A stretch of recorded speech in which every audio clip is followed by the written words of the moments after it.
అదే RTV app వార్తల్ని క్షణాల్లో చదివే అవకాశం ఉంటుంది. ఒక న్యూస్ పేపర్, ఒక టెలివిజన్ ఛానల్ మీ చేతుల్లో ఎప్పుడూ ఉంటాయి. నంద్యాల డిస్టిక్ నుంచి మాట్లాడుతున్నామండి. మేము ఆర్టీఏ యాక్ట్ కింద రద్దయిందని చెప్పి పైనుంచి జీవో వచ్చింది. మా స్కూల్ నుంచి బాగా ఒత్తిడి వస్తుంది. చాలా ఇబ్బంది పెడుతున్నారు ప్రైవేట్ స్కూల్ వాళ్ళు. మాకు ఈ చట్టం రద్దయిందని చెప్పి మమ్మల్ని బయట పెడుతున్నారు. మమ్మల్ని చాలా ఇబ్బంది పడుతున్నారు. ఈ విధంగా చర్య పెట్టడం వల్ల మేము కలెక్టర్ ఆఫీస్కి వచ్చాము.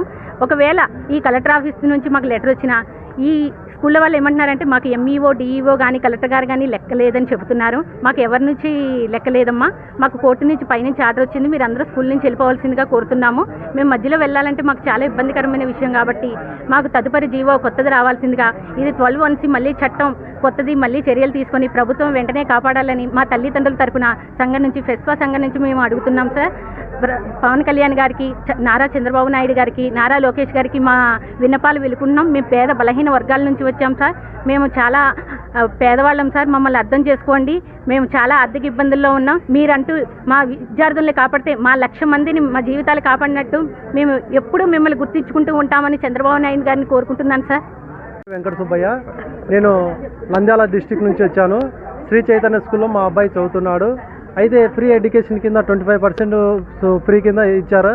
అయితే ఇప్పుడు ఈ సడన్గా 2 నెలల నుంచి ఫీజులు చెల్లించమని చెప్పడం జరిగింది. అయితే మేము ఒకసారి ఎంఈఓ గారికి చెప్పాము, అయినా పట్టించుకోలేదు. డిఓ గారికి చెప్పాము, పట్టించుకోలేదు. కలెక్టర్ గారికి స్పందనలో మేము అర్జీ కూడా పెట్టాము. అయితే దానికి రిప్లైగా ఎంఈఓ గారు పిలిచి మీ సమస్యను పరిష్కరిస్తాము అని చెప్పడం జరిగింది. అయితే పరిష్కరిస్తామని చెప్పినా కానీ ఇంతవరకు కూడా ఆ సమస్య అయితే పరిష్కారం కాలేదు. మళ్ళీ కూడా మాకు ఫీజులు అడుగుతూనే ఉన్నారు శ్రీ చైతన్య స్కూల్ నుంచి ప్రిన్సిపాల్ గారు. మా పిల్లోడు చదువుకోవాలంటే వాడు రోజు వచ్చి ఇంటికి చెప్పడం జరుగుతుంది.